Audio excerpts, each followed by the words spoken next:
Bonsoir Sonia Mabrouk. Bonsoir Mathieu, bonsoir à tous. Votre invité, Alexis Corbière, député La France Insoumise de Seine-Saint-Denis, porte-parole de Jean-Luc Mélenchon au programme La campagne des Européennes, le grand débat national et les violences de samedi en samedi. Bonsoir Alexis Corbière. Bonsoir. Des croix gammées sur des boîtes postales avec les portraits de Simone Veil dans le 13e arrondissement de Paris. Ça se passe en 2019, ça se passe en France. Quels mots peuvent encore qualifier de tels actes ? Intolérable, abject, inacceptable.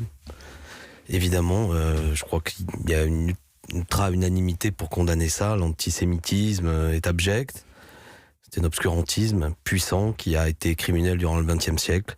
Et évidemment, il faut le condamner de la manière la plus ferme qui soit. Une enquête est ouverte. Et puis samedi, il y a eu aussi un tag antisémite sur un commerce à Paris. Cette période que nous vivons n'est-elle pas en train de libérer ce qu'il y a de plus rance, de plus obscur dans notre société ? Tout dépend qu'est-ce que vous entendez par cette période que nous sommes en train de traverser. Il va de soi qu'il y a une violence dans la société. Il va de soi qu'il ne suffit pas, comme ça, souvent d'avoir eu des condamnations et une pédagogie du racisme et de l'antisémitisme, que pour autant le racisme et l'antisémitisme disparaissent. Maintenant, attention, vous ne l'avez pas fait. Pas de raccourci comme j'entends parfois, parce que ça a eu lieu samedi et qu'en même temps il y avait des manifestations. Il y a parfois un signe égal. Il y a parfois une manière d'instrumentaliser l'abjection antisémite pour un peu faire taire ou assimiler. Et au bout d'un moment, ça ne rend pas service à la cause contre l'antisémitisme. Je n'ai fait aucun lien avec non, mais pas vous, mais... non, vous avez raison de le préciser avec les Gilets jaunes, mais je vous pose quand même de manière plus précise ma question. Quand vous regardez, par exemple, Alexis Corbière, les images à Lyon de bagarres rangées entre apparemment des mouvements d'extrême droite et d'extrême gauche, est-ce que vous dites à ce moment-là, stop, ça suffit parce que c'est le pire qui est en train de sortir de ce mouvement ?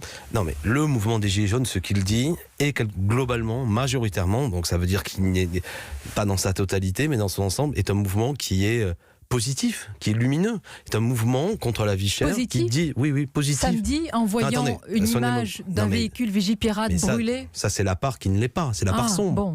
Non, mais il faut la rappeler. Oui, mais justement, et c'est pour ça qu'il faut avoir un regard, y compris parfois critique, sur les chaînes d'information, l'effet loupe de certaines choses. Et sur les politiques Le mouvement aussi. des Gilets jaunes n'est pas un mouvement dont la finalité, l'expression politique est de dire on va brûler les véhicules de Vigipirate. Ça n'est pas ça. Ce qu'il dit, c'est nous voulons plus de justice fiscale. Ce qu'il dit, nous voulons un autre partage des richesses. Ce qu'il dit aujourd'hui, c'est nous voulons être mieux citoyens, des droits nouveaux pour les citoyens. Vous avez raison de le préciser, mais c'est important, mais une parce fois que qu'on a dit cela, non, mais il faut le dire, parce qu'il m'est arrivé d'être invité à des émissions où on ne parle plus du fond. On l'a dit, au bout du 13e samedi, malgré ce que vous dites et des revendications légitimes, cette prise en otage de ce mouvement, ce qu'on voit là, est-ce que vous ne dites pas c'est inadmissible ? Vous qui avez porté à la fois un gilet jaune et une écharpe tricolore. Je le dis, et c'est de la violence, c'est inadmissible, évidemment. Ceux qui vont dans ces manifestations pour soit tenir des propos xénophobes, antisémites ou être violents, s'ils ne rendent pas service au mouvement, c'est intolérable et ils doivent être sanctionnés. Mais attention, qui sont une fois ceux-là ? de plus, l'extrême gauche, des l'extrême droite, mais ça existe. Moi, hier à la manifestation, j'y étais samedi, il y avait des gens, c'était de l'Action française, qui m'ont tenu des propos intolérables. Je parlais à un moment donné à une dame qui portait le foulard, ça nous a valu des insultes, etc. Mais il y a eu aussi des gilets jaunes qui les ont fait partir. Bon, bien sûr qu'il y a de la confusion là-dedans. La caractéristique de ce mouvement est un mouvement qui met à distance les organisations traditionnelles, qui naît sur les réseaux sociaux. C'est une forme moderne de protestation qui déstabilise ceux qui voudraient parfois en revenir aux formes traditionnelles d'action, les partis, les syndicats. C'est pas ça. Mais une fois qu'on a dit ça, qu'on peut y voir la faiblesse que ça porte, il faut aussi voir le grand côté, ce grand torrent de protestation. Vous n'êtes pas en train de le mystifier. Vous n'êtes pas en train de le sublimer. Je suis en train d'abord, vous n'êtes pas en train de déformer ce qui se passe ? Mais précisément parce que je ne veux pas que ce soit la part sombre qui l'emporte, je dis répondons à la part lumineuse. Parce que si on ne voit que la part sombre et on dit à cette grande protestation contre la vie chère, on dit vous êtes des sots, des nigauds, des antisémites et des racistes, on ne comprend pas ce qu'il y a de profond dans le pays et qui s'était déjà exprimé lors de l'élection présidentielle. Sans dire des mots comme ça, est-ce qu'on peut quand même critiquer Alexis Corbière? Est-ce que par exemple le comédien François Berléand, qui vient d'en faire l'amère expérience, quand avec son coup de gueule il dit qu'il en a ras-le-bol, il s'est fait insulter sur les réseaux sociaux? Mais c'est lui qui commence, comme dirait l'autre. Pourquoi on ne peut pas dire ce qu'on pense? François Berléand est un société artiste magnifique, d'accord, mais il fait partie de ces gens, et tant mieux pour lui, il ne l'a pas voulu quelque part, qui vit confortablement et qui sans doute, je ne connais pas le détail, a des revenus confortables. Je crois, mais après c'est une question de dignité. On n'est pas obligé de dire que ça fait chier les gilets jaunes, qui sont souvent des gens qui sont parmi... Et si on le pense, on ne peut pas le dire? Je pense que non, on doit plutôt s'interroger pour quelles raisons des gens Pour quelles raisons ils en sont là? Pour quelles raisons peut-être que lui ne le comprend pas en raison du confort matériel, et tant mieux pour lui, mais on doit avoir une certaine empathie républicaine, j'ai envie de dire, qui s'interroge de pourquoi un peuple est en colère. Vous avez sans doute un confort matériel, mais vous les comprenez. On peut avoir un confort matériel et comprendre notre partie de la société. Vous l'avez bien dit, vous avez tout dit. Donc M. Berléand, manifestement, lui, il ne le comprend pas. Alors, moi, attendez, je ne suis pas pour l'insulter, en plus, je l'aime bien comme acteur. Et non, mais c'est une sacrée tête de bois. Par ailleurs, il a des engagements politiques, souvent, je crois, par le passé. Mais moi, je pense, attention, dans cette société, quand il y a toute cette violence, cette colère, si on y va, quelque part, la fleur au fusil, qu'on dit vous me faites chier, faut pas s'étonner par la suite à ce qu'on le ramasse des insultes. Mais vous savez, des insultes, moi, j'en prends. Non, mais bon, faut pas s'étonner. Ou alors, on est naïf, vous savez, moi, regardez mon compte Twitter. Non, on n'est pas naïf, le nombre d'insultes que je reçois. Mais bien entendu. Mais de la même façon que vous ne m'interrogez pas sur les centaines de messages d'insultes que je reçois. Et quelque part, il faut s'épaissir le cuir, même s'il faut le condamner. Mais pardon, Sonia Mabrouk, c'est pas ça le sujet, même si vous avez raison. Un sujet important, c'est dans ce pays, il y a trop d'inégalités. Des gens en ont assez de cette monarchie présidentielle qui juge. Beaucoup de pouvoir se concentre sur le président de la République. On a un président qui ne répond pas, qui étale le beurre, si je puis dire, dans des débats sans fin, avec un flot de paroles. On est quasiment, c'est à la cubaine, ça en finit plus. On a Macron TV, 6-7 toujours un procès d'intention? Attendez de voir ce qui sort de ce grand débat national. Non, c'est pas un procès d'intention, c'est que je le prends au sérieux. Si on donne le pouvoir de délibération au peuple, on lui donne le pouvoir de décision. C'est ça la République. On ne dit pas aux gens parlez, et après moi tout seul, je retiendrai de votre parole certaines choses. Ça ne peut pas marcher. L'intuition de donner la parole est bonne, mais à la condition que ce soit les mêmes qui parlent, qui après décident. Sinon, vous atrophiez le débat. Et de ce grand débat, vous en faites un grand blabla. C'est-à-dire qu'on a bien vu, c'est lassant, et j'ai même observé que l'audience chute. C'est-à-dire qu'une fois qu'on a vu pendant 6 heures le président de la République, puis la fois suivante pendant 7 heures, puis pendant 5 heures, qui parle, qui ne dit même pas des choses là-dedans. C'est-à-dire qu'il ne met même pas dans le débat, à ma connaissance, des propositions, des éléments de réponse.